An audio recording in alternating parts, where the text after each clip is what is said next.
here in Milton, Florida.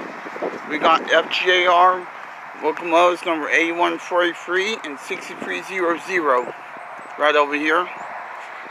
Yeah. They're parked in an unusual place too, because usually they're parked over there, but today they're parked over here. I don't know why. Yeah.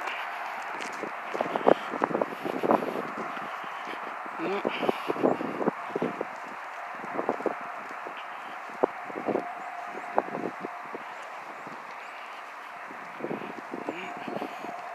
It's just unusual where they're parked at right now.